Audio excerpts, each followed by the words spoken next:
this is something I would advise every kid to enjoy what you're doing, even if you are just starting or already growing up. When you are in EMX 125 and EMX 250, you need to be hardworking, but don't forget to enjoy.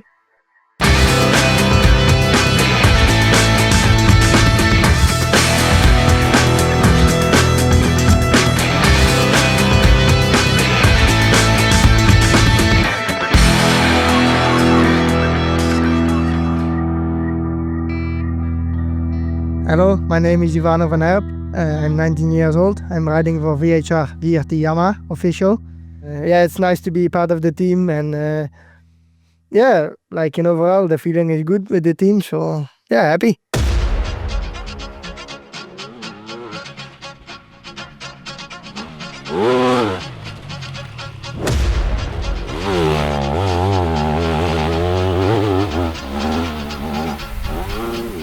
In 125, you have a bike that's always rolling, and for some people it's nice, for some people it's a bit difficult.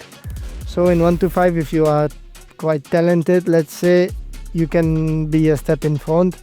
But as soon as you go in 250, you can also see if you are a hard worker or talented guy. At one moment it will be on the same level, So in EMX 250 it's more hard to do good results, and this year compared to last year, the start of the season was almost quite similar, not super good results, and then this year I had even small injury with my thumb, so I missed 2 or 3 races, and then I came back in Ernée. I won again my first race back after 2 years, I think. So this is already quite special feeling, especially after the injury. So, and then in Tuchenthal I was aiming for my best MX2 result in top 5, but then a small mistake cost me the good result, so this was a bit disappointed. But in overall, riding is getting back where it belonged to, and last week I took 2 time super good start, both time whole shot, and you can see still that with the good start you belong in the front. You can see the speed is there. You can see you can fight with the guys. So this is also good for the mindset, and even happy that I was on the podium for the just for the feeling and for the confidence. So very happy.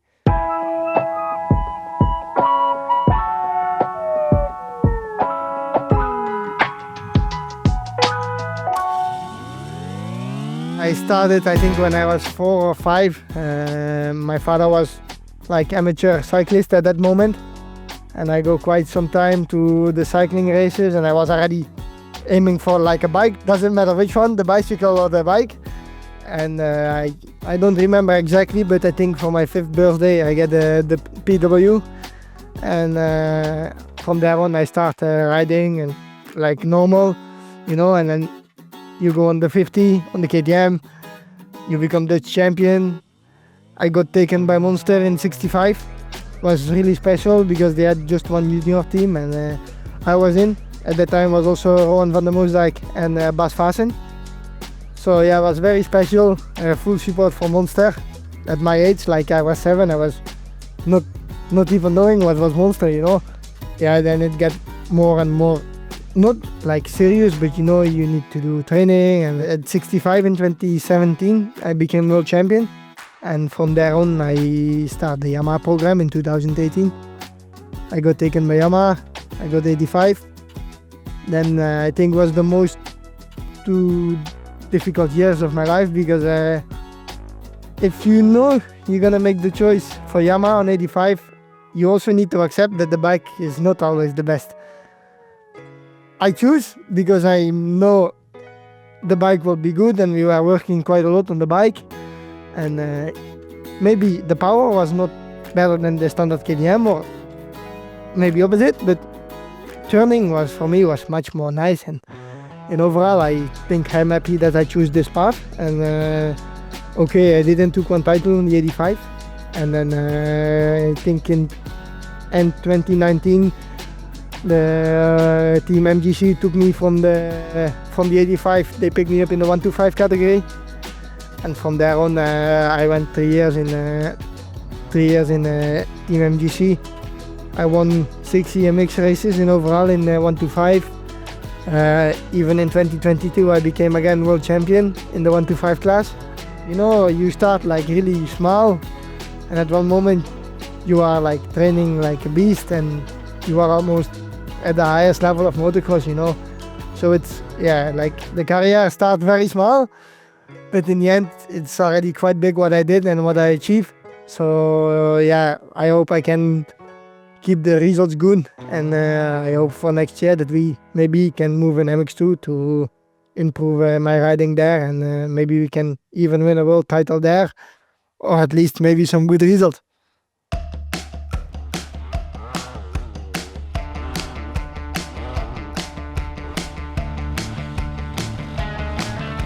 Like, I always try to do the training as good as I can do. Doesn't matter if it's a recovery ride or like a long distance ride, you know.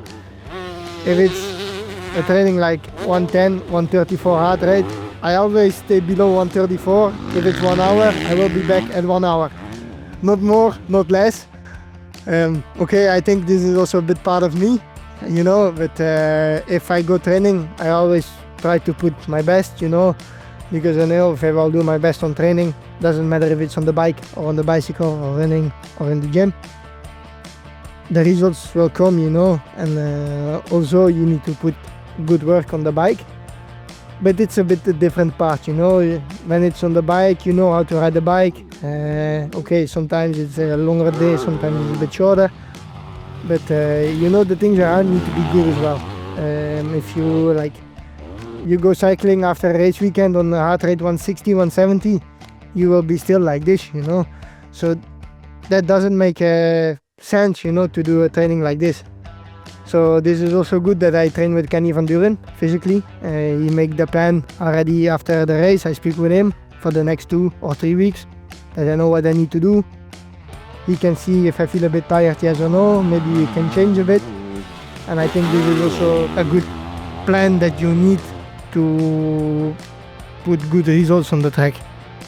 Before free practice and time practice, I like to go just 1 minute before. So when I go there, everybody is already in the track. So I don't need to wait or anything. I just wait in the trailer. Before free practice, time practice, I don't feel I need to listen music. I just enjoy a bit and relax. And then yeah, when there is 1 minute to go, I put my helmet on, put the goggle on and go. Everybody is already in the track and me, I'm coming still. So yeah, this is just my type of routine, let's say, before free and time practice. But before race, I always try to go a bit in the trailer, put my headphone also on, a bit like enjoy music, also a bit motivation music. Depends a bit how my vibe is and how I feel myself. But yeah, most of the time I will put the headphone, then I will put my clothing, and then afterwards I will do some reaction with the balls and maybe some warm up with the elastic to make sure I'm full focused for the race. And yeah, that's it. Nothing special, but yeah, like just the small thing maybe help also for the reaction or maybe for the start. So yeah, this is how my routine's looking on Friday, Saturday and Sunday morning.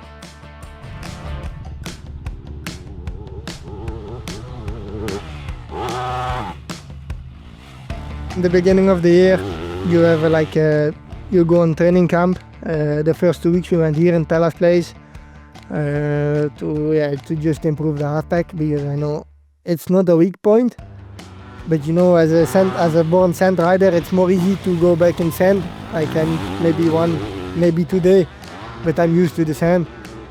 And in hard pack it's almost similar now, maybe even more easy.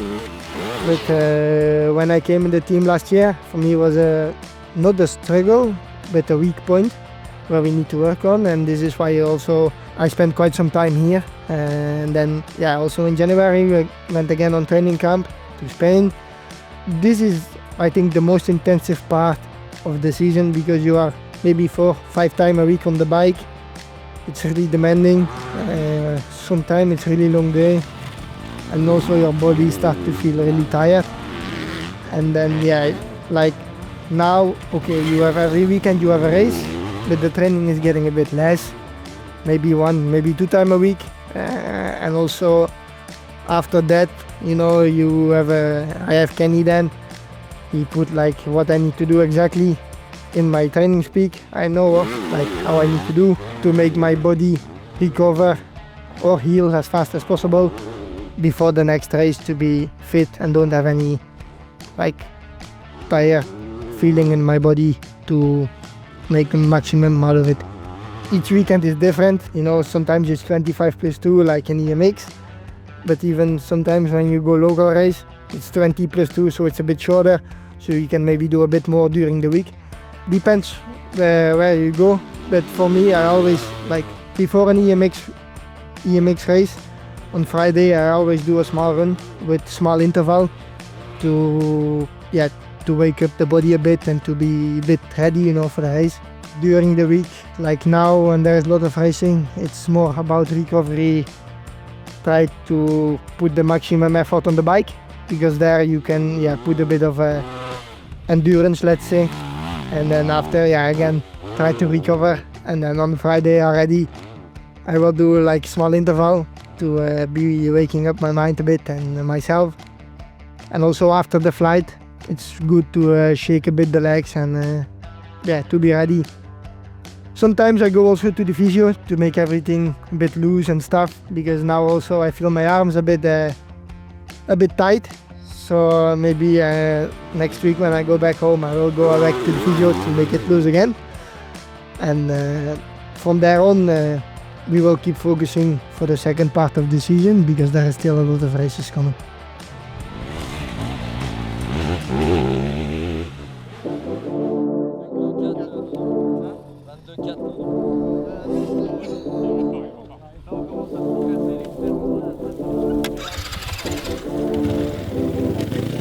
I think talent is also a big part, but after what I said, hardworking guys can also be there.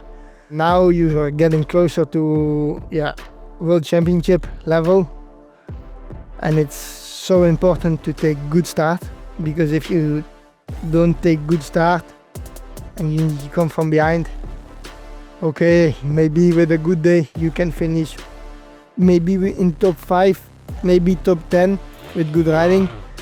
Then you can be really happy, because the riders in front, when they take good start, for example my teammate, the 2 guys from Butt Racing and Zanox, if they take good start, the first 10 minutes they will be full gas and they have 1 gap you will never reach again if you are behind in the start. To be one of the guys like top 5, top 3, you need to be there with the start, and the first 10 minutes you need to push really yourself to the maximum. And from there on, I will not say you can put the tempo off, but you can manage a bit more. But if you come from 25 or 30, let's say, you are always 25 minutes full gas, maximum heart rate, and at one moment you're gonna kill yourself. So very important to be in the front already in EMX 250, but I think even more in MX2. If you take good start, you will finish with good results. If you take bad start, it's really hard to keep. You always keep fighting, but it's really difficult to take good results.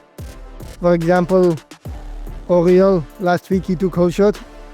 He lead for 20 minutes in MX2, but he took bad start in checkered moto. Okay, he came back from 20 to 10, but that's the maximum, It's really hard to be back like top 5 or somewhere right there. So when you are there with the start, you don't need to think about it. I need to pass this guy, I need to pass this guy. No, you are in front, you can brave a bit more. Okay, him is there, somebody else is there, or you are in front. So the start I think is quite a lot most important thing on the moment.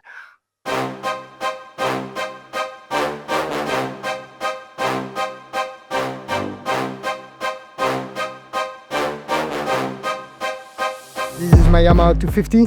I know I use the handlebar like Scar, the Ricky Carmichael version, a bit smaller, because I'm not super like wide, so I prefer to use the Ricky Carmichael handlebar.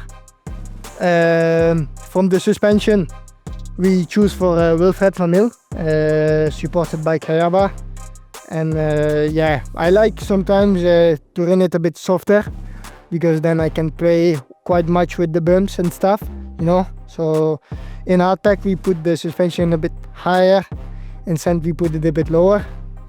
And then yeah, we have also something special on the side, you know. We have the grip to have some extra grip on the boots and on the pedal, let's say. In sand I use quite good, let's say, because you are always on the feet peg and always using the grip to use the bike as much as possible in between your legs. But we have also the special foot peg for the mud. When there is something in the mud, you know, it can go through the foot peg, that's not staying stuck. And in between the races also sometimes you will put some foam in between the gear thing and the chain to don't have all the mud right there. In the beginning of the season I got some blisters on my ass, so we tried to modify the seat, and we tried to take you know, this tree we tried to take off. But for the riding was maybe a bit too much to take off, because I was sliding quite much on the bike. So I say to myself, okay, we need to put back and just yeah, need to do more training to get used to this. And like now I don't have anything to say about the seat because it's good. So I'm pretty happy about the bike, and yeah, this is my bike where I can win the races and fight for podiums.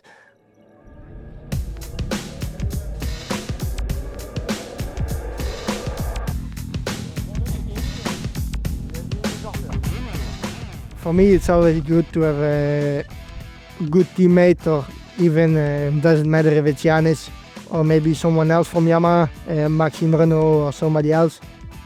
When you are together on the track, you see maybe him doing things that I don't do, or me, I do things that him not really see, or something different. So yeah, when we are together, you just need to enjoy training a bit more, also because you have a training partner. And yeah, sometimes him is faster and I can learn from him. Sometimes I'm a bit faster, he can learn maybe from me, or I take different line. So this is good to put each other to the next level. And also I'm out of the championship title fight, so yeah, him is still in. So also in Latvia I took bad start. I let him pass because I was already one lap behind, and then I don't put like crazy thing for him. I let him pass and I go behind to make my race as good as possible, you know, because he have the speed. The only thing I can do then is go behind and don't let him crash or something, you know. I feel like we are quite okay together. So also beside the track, on the track also. So I think it's nice to have Janis as my teammate, also because he's quite talented, hardworking guy, and yeah, also with a lot of speed.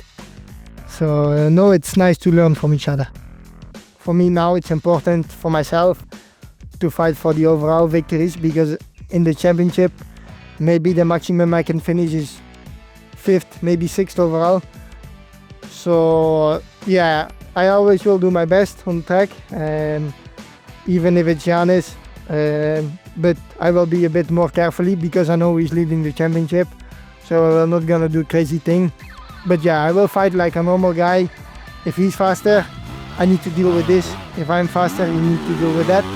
But I will not will do crazy block pass or try to take him out, because this is not good as a teammate, and especially not because he's leading the championship and me, I'm out. So no, I think I will be respectful on the track.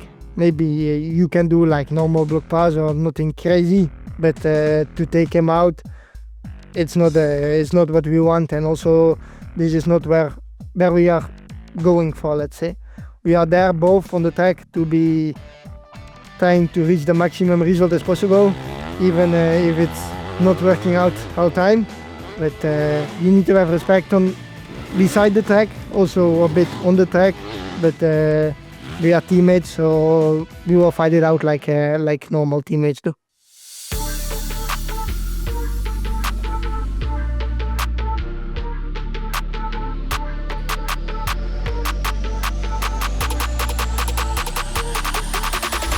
You know, I'm a quite strange motocross rider because I'm always aiming to put as less as possible, because I like to ride without the chest protector, not without knee protection, because I know it's very important, but you know, I like to ride without the chest protector because it's quite nice, it's light. So but yeah, in EMX, you know, you need this, so I put always in training, also a bit for my own safety, of course. It's always a bit warm and you need to put on, and so yeah, usually in summer I have a different kind of chest protector, but in front I use Alpine Star, and then in the back I just use the elastic. So on the back I have nothing, in the front yes. And then like riding gear, I always like when it's quite thin, like stretching, and when it's quite light of material. So when it's warm, there is not too hot or too cold, let's say. And yeah, this is like now for me, the Raven clothing, it's quite good. The pants are quite stretching, also with the chest protectors I have and the knee protection, it's super comfortable. And yeah, also it's fitting me quite good, like on the arm, on the wrist and stuff. So no, this is super positive, and for the moment I'm super happy about the Raven clothing and all what I'm riding with. Also the aero helmet I'm using already since I'm with Yamaha in '85. I got the factory contract, so this is also nice to still, even when I'm in like a professional team, to still use the helmet where I ride already almost 7 or 8 years with. So no, it's super nice and comfortable what I'm riding with now.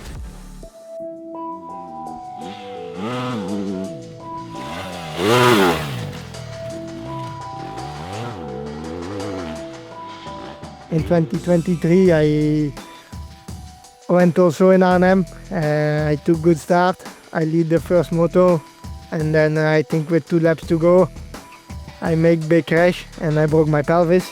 So yeah, for me it feels a bit like unfinished business, you know, because I was leading, I was almost there, but I didn't make it. Yeah, I didn't make it to the finish. And then you feel it's very pity, you know, because you're in your home race. So yeah, now last year I didn't have a Arnhem as a home race in EMX 250. I did the MX2 to take a good experience. So the results were good there, my riding was good, so very positive, and I showed good speed I think. And this year we have EMX 250 again. So yeah, I think it will be something special again, you know, because I'm one of the top riders in EMX 250. I think I'm the #1 Dutch guy in this class on the moment. So yeah, I think a lot of people will cheer me on, and I don't see the special gear yet, but I have special gear, so it will be super nice to show the people in the Netherlands my new gear and my new helmet there. So no, I cannot wait, but first of all we need to focus on the races who are coming, and then also in Arnhem I need to focus for sure, but I also need to enjoy what's happening beside the track. But I think this is gonna be a bit difficult, you know, because there will be a lot of people want photo or something else. But I think we can manage this quite well with the team, and yeah, I'm looking forward to this. For me, the pelvis is the biggest injury, also the most toughest one, especially when you lead the race, you know. Also, I broke it, I think twice my collarbone, one time when I do a promotion video for just before the World Championship. So yeah, I was I think 14 or 13 maybe, and I never had an operation, and I was crying. I don't want to go in hospital, I don't want to do operation because I didn't know what was this. Last minute I choose to do operation. One day back on the bike, go in World Championship, results were not there. But yeah, the biggest injury for me is the pelvis. Also the most toughest one, what I said. Yeah, you are down and you feel like first moment I feel there was no feeling in my leg and in my back. So it was really scary and sketchy because this big injury I never had, so I don't know what to expect. And I start crying quite much and hard, because also the disappointment start to go in. And from there I go in hospital. First I go in Arnhem, and then they ask me what I come to there, and then I said what I had, and then they say, yeah, but we cannot help you here because the injury is too big. So I need to go back to other hospital. And then from there on we took, I think, 3 or 4 scans because it was already quite late. I think at 10 I arrive in the other hospital. And then I wait on the scan. You are there, but you feel there is something really not good, a lot of pain. And then finally my back was okay and my neck also. So I think it was 12 or 1 in the night. I could go in the room, then wait until the next day because they could not do the operation during the night. And then but at one moment I need to pee, but I could not, and I tried to say to my girlfriend to put me on the bed straight, to just sit down and maybe try to pee like this, but it was not working. So the doctor came and they put the thing in my dick. So it's I think this was even more painful because I was not with the narcos than my operation by myself. So also I can laugh about now, but if I think about it, it's really painful. And also the operation, I had the pelvis, and also I don't know how to name like this, but they came down and they put back. So also when I was laughing or something, they say that I need to push something there, but it was not working. So every time pain when I go laughing or something. And then the next day the doctor came back and I asked because I need to pee again. And I asked why it was not possible, and then she said, something is not working, so we need to take out and we need to put again. And I say, no. So they need to put twice. But when I go home, the doctor showed me the arm of the doctor and was completely purple blue because of I put quite much power. So, but in overall, I'm happy that I can ride again without pain. Still with running I feel some pain because there is still the screw and everything. I think in the end of the year I will take out to let everything fresh and nothing in there. But then after the injury you go back training. You need to wait like 1 or 2 months to go back in physio, and then I go back in physio and we go back training a bit. And after 1 week I feel a lot of pain with walking on the thing, and I go back in hospital to make a check if everything was still in the right place, yes or no. And then I got the day after I got one call that I need to really stay calm because something were not on the right place.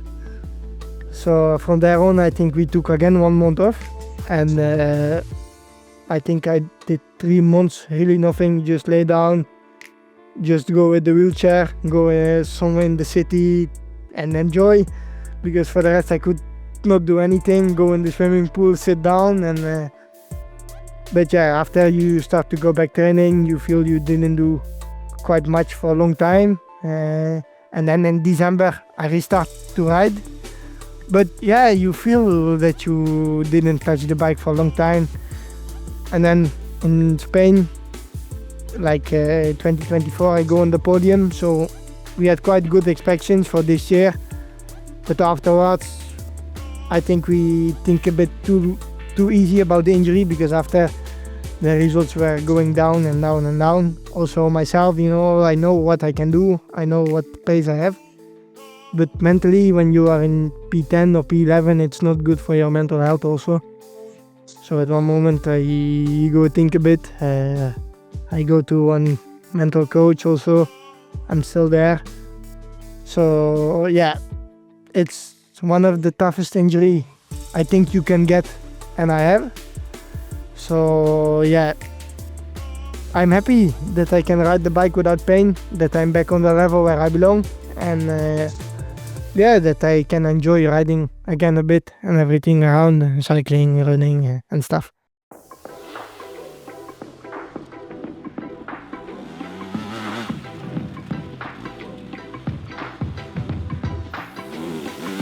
On the moment, Metally is still one of my favorite tracks. Also Sweden I like a lot, and Turkey.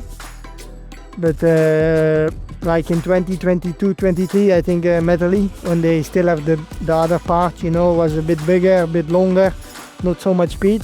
I think the track was 2 minutes 30, 31. Yeah, that's like in USA, you know, like pretty long, and this is what I like.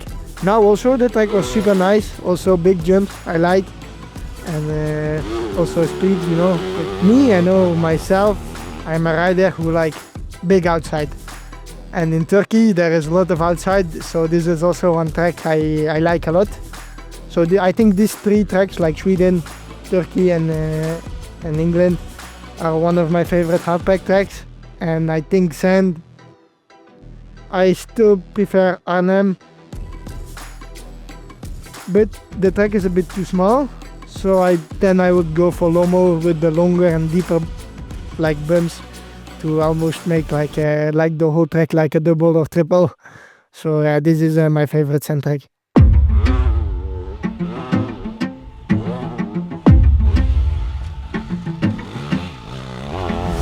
The most important thing is to keep it funny, you know, because if the fun go out, to step back on your bike every time, and without fun it's not easy. Also me, I have some time, like even in the beginning of the year, for me it was quite tough. I don't ride with a lot of fun. When I step on the bike, it was always difficult. Also at one moment my grandfather passed away, so everything became one, and it was really hard to accept. But then I speak with the mental coach, and yeah, the most important thing, what I always say, is to keep it fun. Even if you are 65, 85, doing local race, doesn't matter, because if you have fun, you will be fast. And if you are happy, you can do whatever you want. Even if you are a local rider and you win there, you will be happy. So yeah, the most important thing for me to say to the other riders is to enjoy, to make it funny, even when sometimes the training is tough, also for me. But beside, you need to find something you like. I play a lot of golf. I like to go jet ski with my friends, and this is where I keep my fun. And yeah, so for me, fun is number one. This is something I would advise every kid to enjoy what you're doing, even if you are just starting or already growing up. Just enjoy, and let's see where it ends. Or even when you are in EMX 125 and EMX 250, you need to be hardworking, but don't forget to enjoy.